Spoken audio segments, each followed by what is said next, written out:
Marcos 14, 32. Diz assim: e eles foram a um lugar chamado Getsêmani, e ele disse aos seus discípulos: ficai aqui comigo enquanto eu oro. E ele tomou consigo Pedro, Tiago, João, e começou a ficar aterrorizado e profundamente abatido.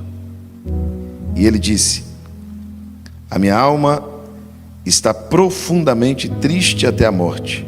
Ficai aqui e vigiai. E indo ele um pouco mais adiante, prostrou-se em terra e orou para que, se possível fosse, passasse dele aquele cálice ou aquela hora. E ele disse: Abba, Pai, todas as coisas te são possíveis. Afasta de mim este cálice. Todavia não seja como eu quero, mas como tu queres. E chegando, os encontrou dormindo e disse a Pedro: Simão, tu dormes? Não podes vigiar uma hora? Vigiai e orai para que não entreis em tentação. O espírito na verdade está pronto, mas a carne é fraca. E retirou-se de novo, dizendo as mesmas palavras. E retornando o encontrou dormindo pela segunda vez, porque os seus olhos estavam pesados e não souberam o que lhe responder. E ele volta pela terceira vez e disse: dormi agora e descansai. Basta, é chegada a hora, e eis que o Filho do Homem é traído pela mão dos pecadores. Amém. Quantos podem dizer amém? Meus queridos irmãos, Jesus é o Verbo encarnado. A Bíblia diz que o Verbo estava com Deus, o Verbo era Deus, o Verbo estava com Deus e o Verbo se fez carne. Deus é santo, onipotente, onipresente, onisciente. Deus, quando criou o homem, a sua imagem, conforme a sua semelhança, quando o homem caiu no jardim, Deus fez uma promessa de uma restauração. Deus disse que a semente da mulher, a semente de quem? A semente da pisaria na cabeça. Por que a semente da mulher e não do homem? Porque quem é mãe aqui? Levanta a mão. O útero era seu, agora a semente não era sua. A semente é do homem. A semente é do homem, o útero é da mulher. O homem dá a semente, a mulher dá o útero. Isso forma a vida. Quando Deus disse a semente da mulher, porque Deus já tinha tudo preparado, pastor Daniel, que Jesus não nasceria de uma relação entre um homem e uma mulher. Quando Jesus disse a semente da mulher, Deus disse: não vai ter participação do homem. Eu vou colocar a semente dentro da mulher. Por isso que Jesus nasceu de uma virgem. Quem colocou a semente dentro de Maria foi o Espírito Santo. Foi ou não foi? Está na Bíblia ou não está? Está na Bíblia. Então, só tinha um jeito de Deus entender o homem melhor. Vou te explicar, biblicamente dizendo. Quando um homem sentia tentação, dor, pavor, medo, Deus não conseguia entender o homem, mesmo sendo Deus. Eu vou te explicar por quê. Porque o estado divino não permite ninguém sentir dor. O estado divino não permite sentir pavor. O estado de Deus não permite Deus sentir dor nem medo. Então só tinha um jeito de Deus entender melhor o homem. Como?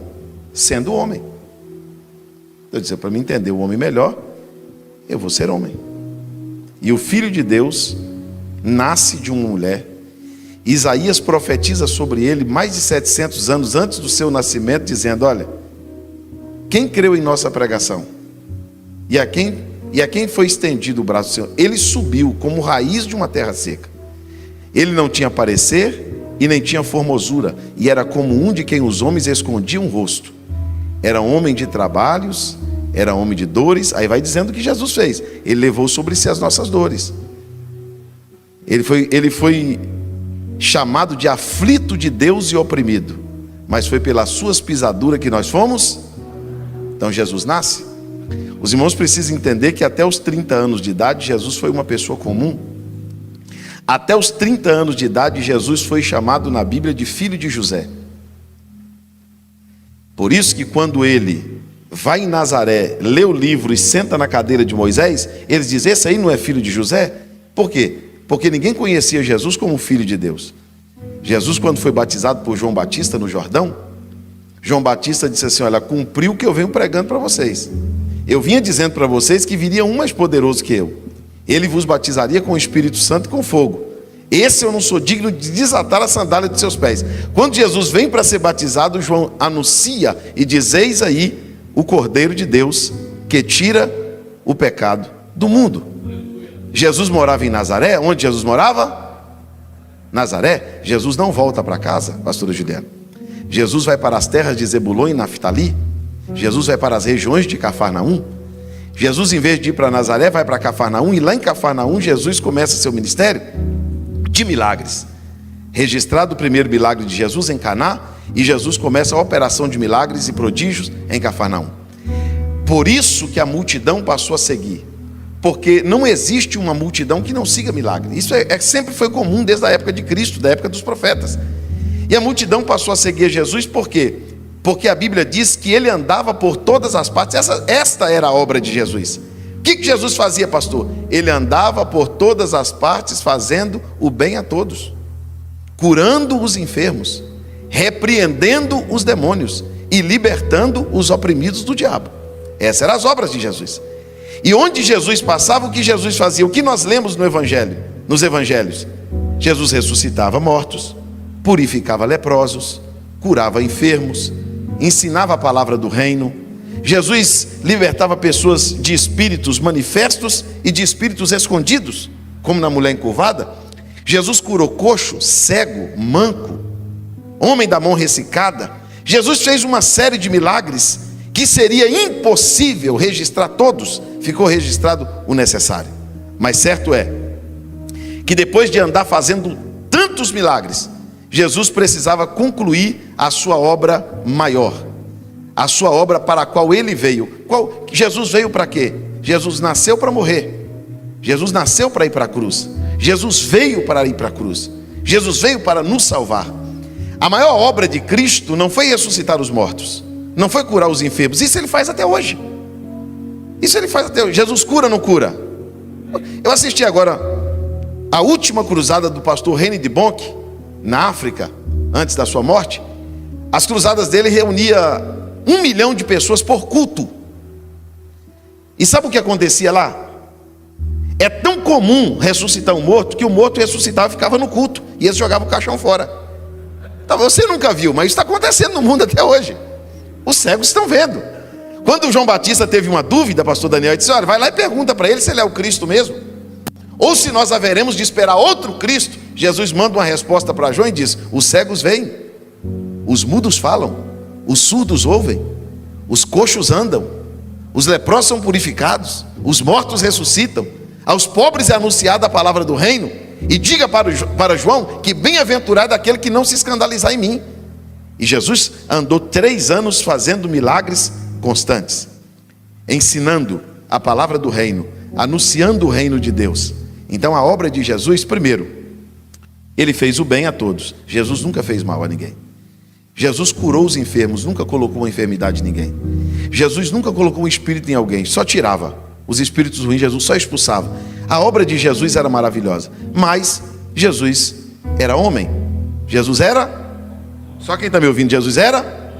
Pastor, Jesus era homem? Era. Os Hebreus escrevem dizendo: nós não temos um sumo sacerdote que não se possa compadecer das nossas fraquezas, porque assim como nós, é homem. Jesus Cristo, o homem. Você vai ler muitas vezes na Bíblia. Jesus nasceu de uma mulher e era homem de dores e de trabalho. Nós não podemos esconder a identidade humana de Jesus. E hoje, nesta noite, o Senhor Deus colocou uma palavra no meu coração para falar sobre isso, sobre uma obra que Jesus fez como homem, para nos mostrar que é possível, como homens, também fazer. Jesus foi até um lugar chamado Getsêmani. Era um jardim.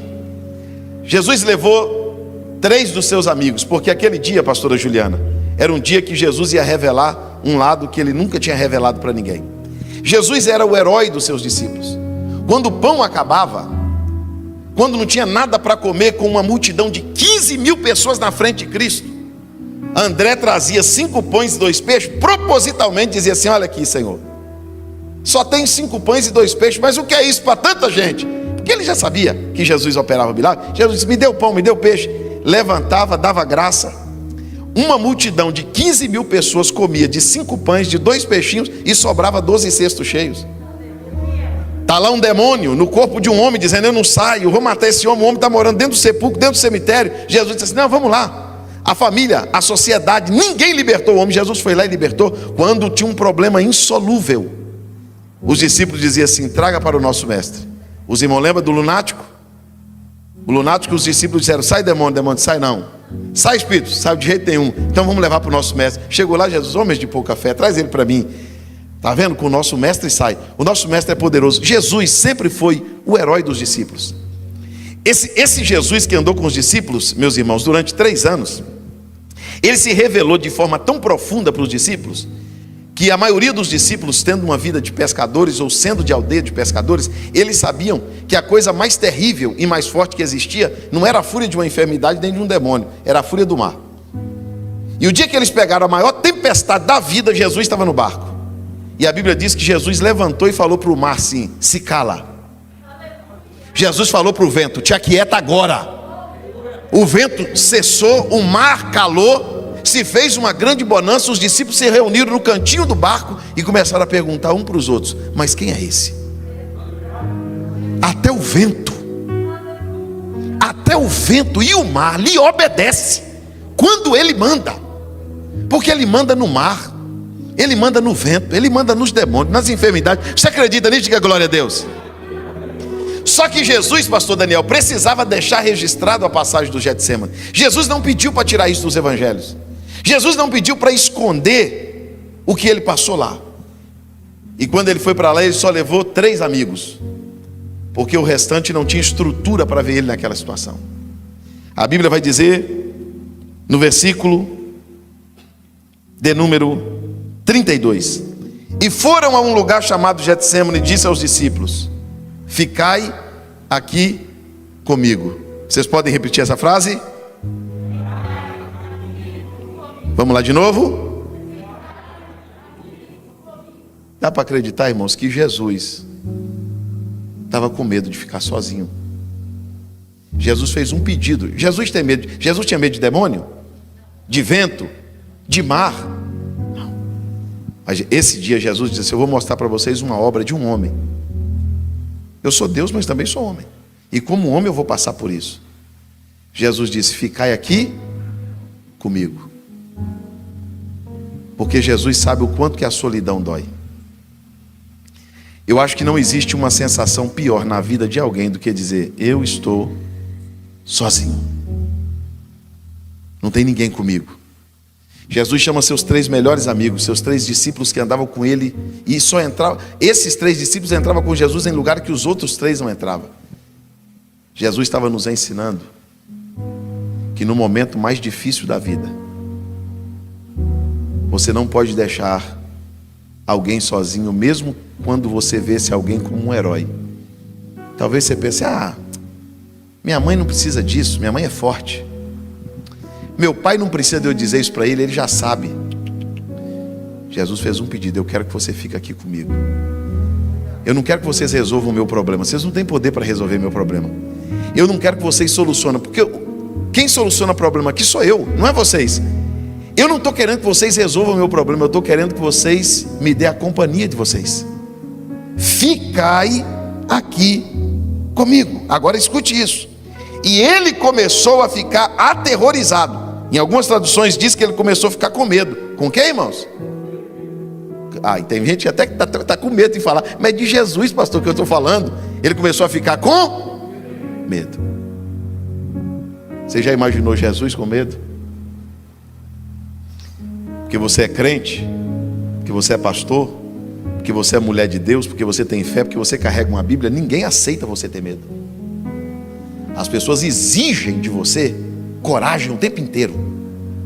As pessoas olham para você como se você fosse de pedra, como se você fosse de ferro. Você não é crente, você não vai morar no céu, você não pode ter medo de morrer.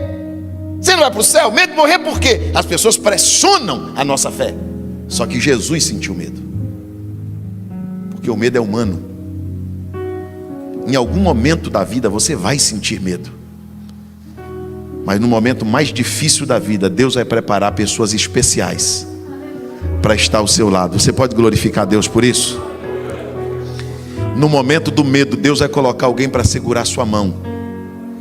Paulo escreveu dizendo assim: olha, na minha primeira audiência todos me deixaram, mas Lucas ainda está comigo. Deus sempre vai preparar um amigo. Você pode dizer glória a Deus por isso?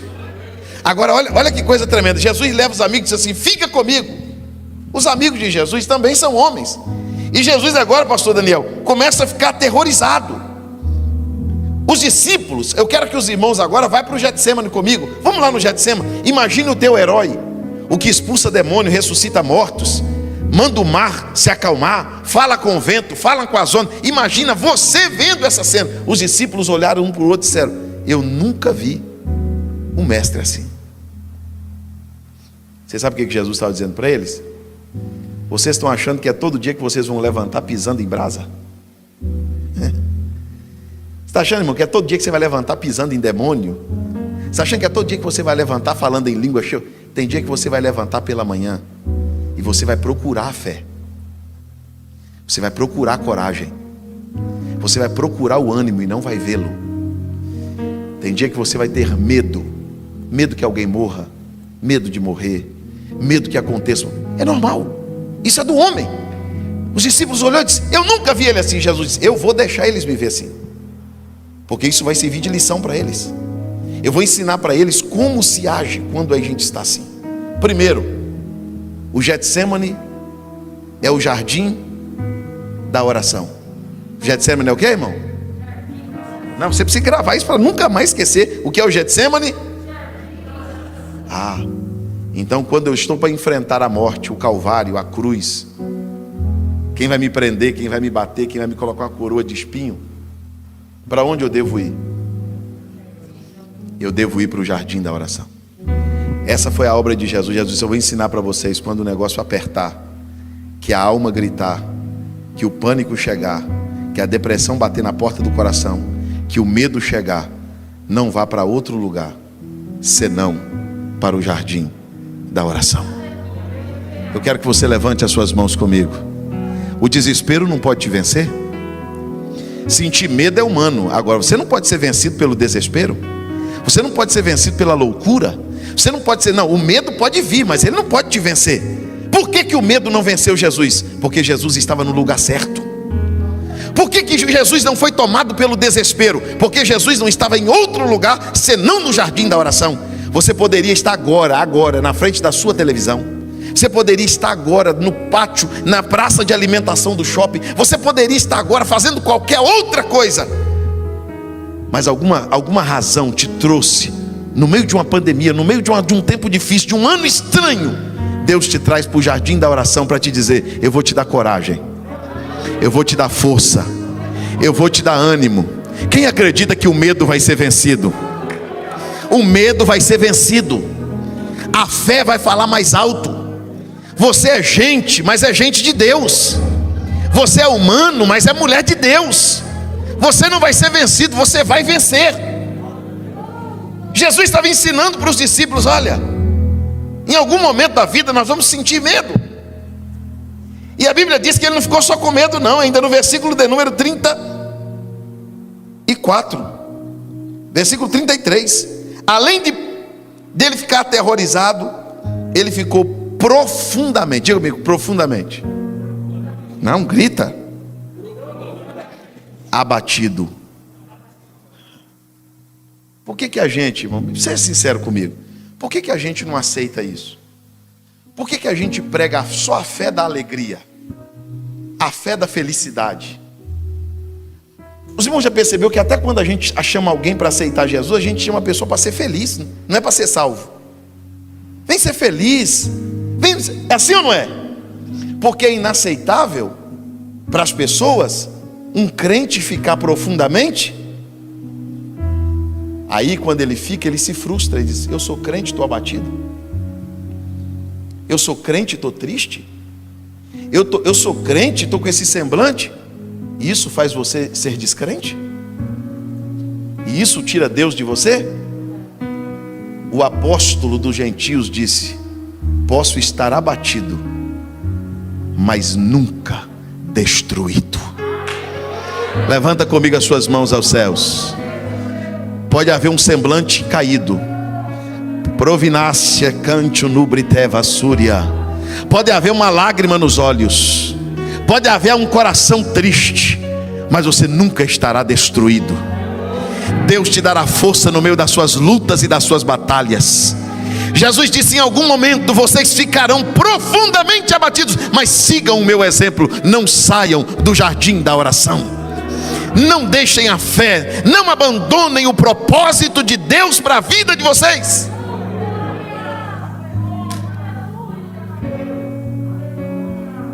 Se a gente não puder ficar triste nunca, vai chegar um momento que você vai dizer: então eu não sou crente, pastor, eu não sou de Deus, eu estou profundamente abatido. Aí no versículo 34, o negócio piora. Olha, ele começou ficando com medo, depois ficou abatido, e agora ele diz assim: a minha alma. Jesus disse o quê? A minha. Jesus está falando de uma coisa pessoal. A minha alma está triste até a morte. Até o quê, irmão? Não, grita, até o quê? É outra coisa que a gente não quer aceitar. Jesus estava pensando em tirar a sua vida? Jesus estava pensando no suicídio? Não, irmão, isso não existe. Isso não existe. Eu não aceito nenhum tipo de sermão que faça apologia ao suicídio. Nenhum. Jó suicidou? Elias suicidou? Me mostra na Bíblia um profeta que suicidou. Quem suicidou na Bíblia foi Judas. Suicídio não é para salvo não, meu irmão. Não venha se apoiar em cima de sermão de algum líder religioso dizendo: é, mas o líder fulano de tal. Não, negativo. Você não tem o direito de tirar a sua vida. E vou te explicar por quê. Tem gente no estado terminal do câncer, pesando 30 quilos em cima de uma cama, fazendo radioterapia, quimioterapia, e se você perguntar para ele: quer morrer? Ele vai dizer não. Porque a vida é uma dádiva.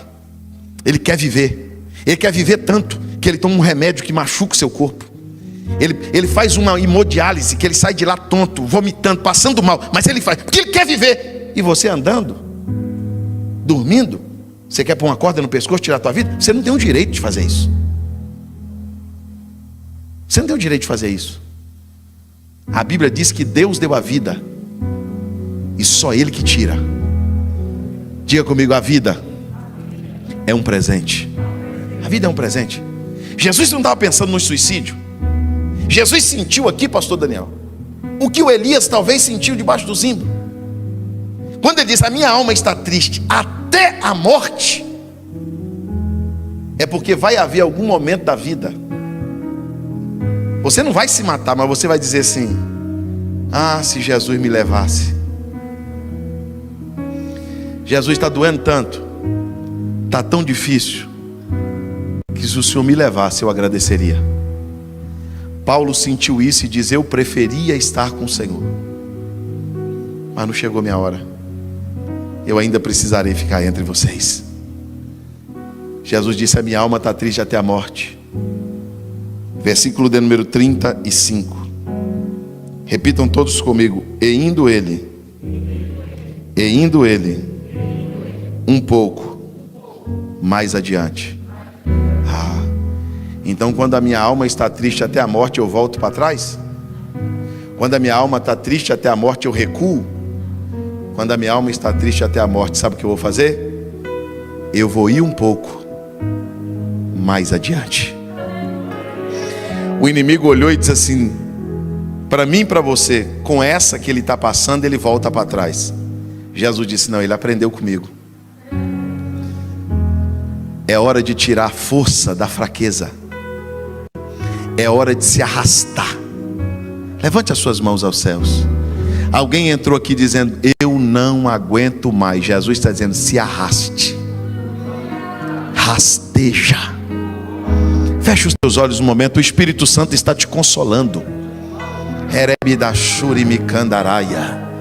É momento de ir um pouco mais à frente. é momento de prosseguir, é momento de continuar, é momento de ir para frente. Jesus está dizendo: não é tempo de desistir, nem de voltar atrás. Não. Vá um pouco mais adiante. Levante as suas mãos e diga: eu irei um pouco mais adiante. Jesus te ensinou a voltar atrás? Não. Jesus te ensinou a ser super-homem? Não. Jesus ensinou o seguinte: às vezes nós vamos sentir medo, ficaremos abatidos, ficaremos tristes, mas nós iremos um pouco mais adiante. O que o inferno não entende é porque não desistimos. É porque a Bíblia diz que esta é a vitória que vence o mundo, a nossa fé. E nós não somos como aqueles que olham para trás. Por quê? Porque nós temos um alvo. E nós estamos no rumo desse alvo, olhando para esse alvo, que é o autor e consumador da nossa fé. Quantos recuaram? Quantos voltaram? Porque não seguiram os exemplos e as obras de Jesus. Quando Jesus deixou isso registrado, Jesus disse para eles o seguinte: eu vou mostrar para vocês o que um homem pode passar, mas o que vai determinar não é o que ele está passando, é a posição que ele está em Deus. Um passa pela depressão e suicida, o outro passa pela depressão e ora. Depende da pessoa. Um está doente, crê em Deus. O outro está doente, desiste da vida. Uma porta fecha, ele agradece: olha, Deus, a Bíblia diz que Jó disse assim: Deus deu e Deus tirou, bendito seja. Tem o outro que já não entende, se revolta, porque não é a situação, é a pessoa. A Bíblia diz que Jesus foi um pouco mais adiante. Os discípulos, os 3 amigos foram? Foram? Não. Os 3 amigos foram? Não. Sabe o que Jesus ensinou? Eu vou te dar amigos, eu vou te dar irmãos, eu vou te dar pessoas que você ama e que também te amam, mas vai ter coisas que você vai ter que passar sozinho. Vai chegar uma hora que você, se você olhar para parente, para amigo, para irmão, você se revolta, porque tem coisa que Deus não vai deixar ninguém ir com você. A pastora deve ter passado por isso quando o pastor entrou para ser operado. O médico disse assim: fica aí na porta, daqui para dentro é ele, porque tem lugar que você não pode entrar. O seu filho está lá dentro, você quer entrar? O médico diz: não pode, aqui é só ele, porque tem um tratar de Deus que é com a gente, irmão. A gente grita, coloca a culpa nos outros, reclama. Jesus disse: eu passei por isso.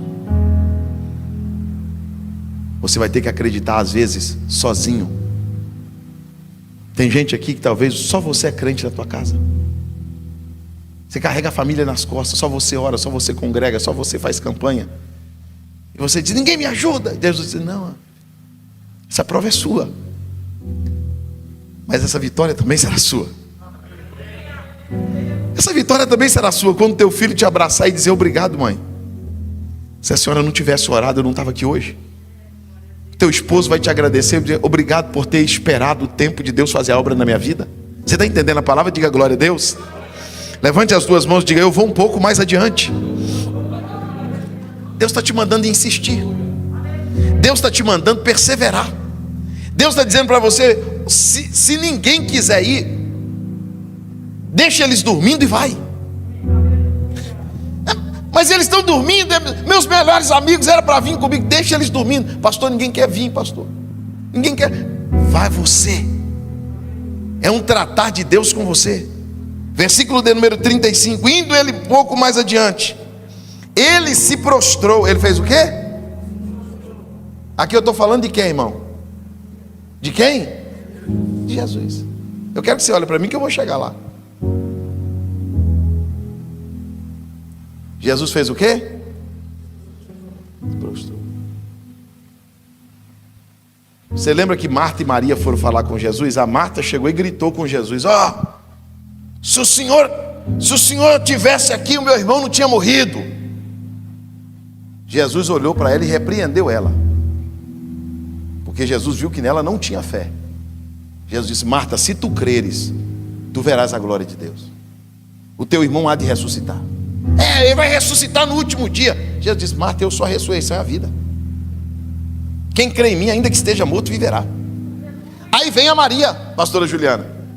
Quando a Maria vem, em vez da Maria gritar com Jesus, a Maria se joga nos pés de Jesus, abraça os pés de Jesus e disse: ah, Senhor, olha a tonalidade, mudou. Se o Senhor tivesse aqui. Jesus repreendeu Maria. Jesus perguntou: onde está o morto? Me leve na sepultura. Ninguém tem direito de encostar Deus no canto. Ninguém tem direito de gritar com Deus. Ninguém tem direito de dizer para Deus: ou o Senhor faz ou eu saio da igreja, ou o Senhor faz ou eu largo tudo. Ei, se prostra. Reconheça que você não pode. Reconheça que você precisa de ajuda. Você entende a palavra? Diga glória a Deus. Jesus estava dizendo o seguinte: o segredo é prostrar. O segredo é se render.